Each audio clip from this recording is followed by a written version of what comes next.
O ano é 1921. Em Estocolmo, o Comitê do Nobel toma uma decisão sem precedentes. Pela segunda vez em sua história, eles decidem que ninguém no mundo merece o prêmio de medicina naquele ano. A vaga fica vazia, mas do outro lado do Atlântico, no Rio de Janeiro, um homem sabe exatamente por que aquela medalha não chegou em suas mãos. Seu nome é Carlos Chagas. Ele acabara de realizar o maior feito da história da medicina moderna, algo que nenhum cientista, antes ou depois dele, conseguiu repetir sozinho. Mas enquanto o mundo o aclamava, seus próprios compatriotas moviam as engrenagens da inveja para apagá-lo da história. Esta não é apenas uma aula de ciência, é o relato de um crime contra o intelecto brasileiro. Para entender a grandeza de Chagas, precisamos viajar para 1909, para a pequena e empoeirada La Sance, no interior de Minas Gerais. O Brasil tentava se modernizar, rasgando o sertão com trilhos de ferro, mas os operários estavam morrendo. Uma doença misteriosa que não era malária nem febre amarela paralisava os canteiros de obra. Carlos Chagas não tinha um centro de pesquisa de última geração.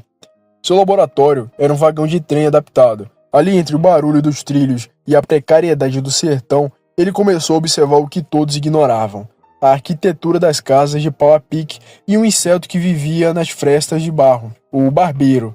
Chagas notou que o inseto picava o rosto das pessoas durante o sono, mas sua intuição dizia que o problema não era a picada, mas o que o inseto deixava para trás. O que Chagas fez a seguir foi o mais perfeito trabalho de detetive biológico já registrado. Primeiro, ele examinou o intestino do barbeiro e encontrou um novo parasita, um protozoário que ele batizou de Trypanosoma cruzi. Mas possuir o parasita não provava a culpa. Ele precisava fechar o ciclo. Em um golpe de mestre, ele começou a examinar o sangue dos animais da região e, finalmente, em 14 de abril de 1909, ele encontrou o que procurava no sangue de uma menina febril chamada Berenice. Pela primeira vez na história, o único pesquisador descreveu o ciclo completo de uma nova patologia.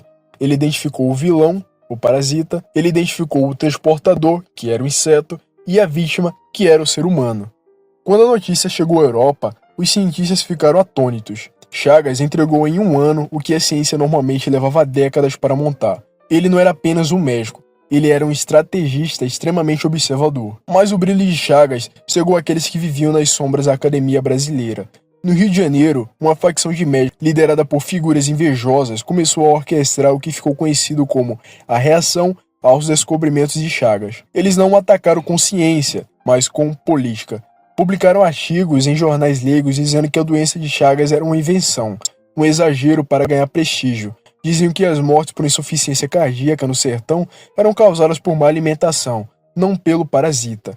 Quando o Comitê do Nobel consultou as instituições brasileiras para validar as indicações de 1913 e 1921, eles receberam cartas de médicos brasileiros difamando o próprio colega. O Nobel, avesso a polêmicas, recuou. O boicote não veio de estrangeiros, veio de dentro das fronteiras do Brasil. Chagas foi apedrejado em praça pública por ter sido grande demais para um país que, na época, ainda se sentia pequeno. Apesar do boicote, a descoberta de Chagas mudou a forma como enxergamos a saúde das nações. Ele provou que o atraso de um país não era uma questão de raça ou clima, mas higiene e descaso político. Ele foi um dos primeiros a defender que a saúde deveria ser tratada em massa, com reformas habitacionais e combate aos vetores em escala industrial. Ele assumiu o Instituto Oswaldo Cruz e modernizou a saúde pública brasileira, mas o custo pessoal foi alto. Chagas morreu precocemente aos 55 anos, vítima de um ataque cardíaco. A mesma ironia da do que ele estudou. Ele partiu sem a medalha de ouro sueca, mas deixou algo que o Nobel não pôde comprar: a fundação da ciência moderna na América Latina. Hoje, a doença de Chagas ainda aflige milhões de pessoas. O nome de Carlos Chagas está gravado em hospitais, ruas e em um dos maiores bancos de currículos do mundo. Mas a maior lição de sua história não está nos livros de medicina. Está no alerta sobre como tratamos nossos talentos.